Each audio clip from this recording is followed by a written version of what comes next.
খামারে পর্যাপ্ত পরিমাণে ঘাস আমরা দিতে পারতেছি, কারণ আপনারা হয়তো জানেন আমাদের ঘাসটা কিন্তু ব্যাপক পরিমাণে আসলে লম্বা হয়ে গেছে।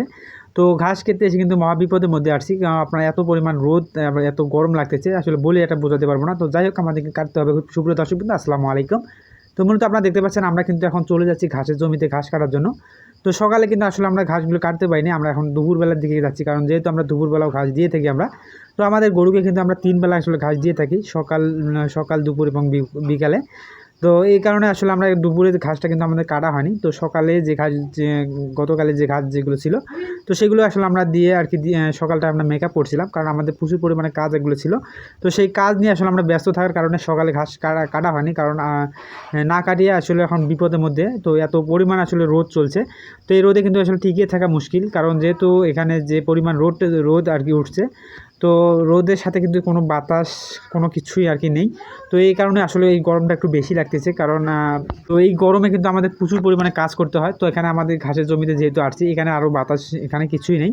তো এখানে আমাদের ঘাস যেটা, সেটা কিন্তু আলহামদুলিল্লাহ খুবই আর কি আমাদের যেরকমটাভাবে আসলে আমরা ঘাস কেটে কাটিয়ে থাকি, তো আলহামদুলিল্লাহ সেরকম ঘাসই কিন্তু আমাদের এখানে হয়েছে। তো আমরা এখন আমাদের খামারে যে ঘাস ব্যাপক পরিমাণে কিন্তু আমরা দিচ্ছি। তো এখানে আমরা ঘাস, কারণ আমরা এতদিন আপনারা হয়তো দেখছিলেন যখন ঘাস আমাদের অতিরিক্ত বৃষ্টির কারণে কিন্তু ঘাস তেমন একটা আমাদের বড় হয়নি। তো সেই সবেতে কিন্তু আমরা আমাদের যে বাড়িতে যে পল যেগুলো ছিল, তো সেগুলো কিন্তু আসলে আমরা দিয়েছিলাম। তো আলহামদুলিল্লাহ এখন কিন্তু আমাদের সেই পল আর কি আমরা খামার দেবো না। তো আমাদের যেহেতু ঘাস এখন রয়েছে, তো ঘাস এখন খাওয়াইতে কিন্তু আমাদের এখন ঘাস বেশি হয়ে যাওয়ার মতো হয়ে যাবে। তো এত পরিমাণ ঘাস আমাদের হয়েছে আলহামদুলিল্লাহ। তো এখানে যে আসলে ঘাস কাটতে এসে কিন্তু প্রচুর পরিমাণে গরম লাগতেছে, আসলে ঘাসগুলো যে কাটবো এরকম মন মানসিকতাটাও কিন্তু মানে কাজ করছে না, কিন্তু তবুও কিন্তু আমাদের একটু দম নিয়ে কিন্তু কাজগুলো করতে হচ্ছে। তো এত পরিমাণ রোদ, কারণ আপনারা হয়তো জানেন ঘাসের জমি এখানে যেখানে, তো সেখানে এই ঘাসগুলো যারা কাটে, তো তারা হয়তো বুঝতে পারবে যে আসলে ঘাস কাটা কীরকম পরিশ্রম। তো এই ঘাসগুলো কিন্তু আমাদের একটু মানে শক্ত টাইপের হয়ে গেছে, কারণ এই কারণে আমাদের কাটতে একটু কষ্ট হচ্ছে।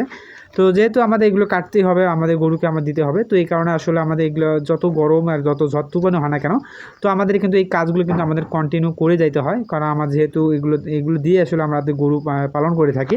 তো এই কারণে আসলে আমাদের যত ঝড় তুফান বা আলো বাতাস যেটাই থাকে না কেন, তো সব কিছুকে মোকাবেলা করেই কিন্তু আমাদের সামনের দিকে এগিয়ে যেতে হয়।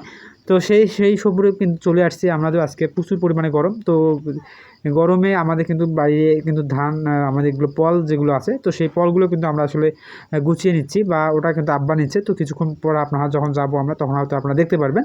তো যাই হোক, আমরা এখন ঘাসগুলো নিয়ে যাব, কারণ যেহেতু আমাদের দুপুরে গরুকে খাওয়ানোর সময় হয়ে গেছে। তো কারেন্ট কিন্তু আমি যখন ঘাস কাটতে চলে আসি, তো তখন কিন্তু কারেন্ট ছিল না। তো এখন যদি কারেন্ট চলে আসে, আমাদের গরুগুলোকে কিন্তু গোসল করাইতে হবে, কারণ যেহেতু আমাদের কিন্তু 2-3 বার করে কিন্তু আমরা গরুকে গোসল করাচ্ছি, কারণ গোসল বর্তমান অবস্থায় যেটা রয়েছে, তো এই অবস্থায় কিন্তু গরুকে বারবার ঘাসিলে গোসল করাটা খুবই জরুরি, কারণ যেহেতু প্রচুর পরিমাণে গরম। তো আমাদের যে গরু যেগুলো আছে, এই গরুগুলো কিন্তু তেমন একটা গরম সহ্য করতে পারে না। তো এই কারণে আসলে আমরা একটু চেষ্টা করি এগুলোকে দ্রুত একটু গোসল করে দেওয়ার চেষ্টা করি 2-3 বার। তো যেহেতু বাড়িতে এগুলো আসছি, তো এখানেও আমাদের এগুলো কাটতে হবে, কারণ যেহেতু আমি যে জায়গাটাতে বসছি, এই জায়গাটা প্রচুর পরিমাণে কিন্তু রোদ আসছে। তো এখানে রোদ থাকার কারণে কিন্তু আমাদের গায়ের যে গঞ্জি যেটা রয়েছে, তো গেঞ্জি যেটা রয়েছে, সেটা কিন্তু পুরো ভিজে দেওয়ার মতো হয়ে গেছে। তো তবুও কিন্তু আমাদের আসলে কাজগুলো করতে হয়। তো যাই হোক, আপনারা ভালো থাকবেন, সুস্থ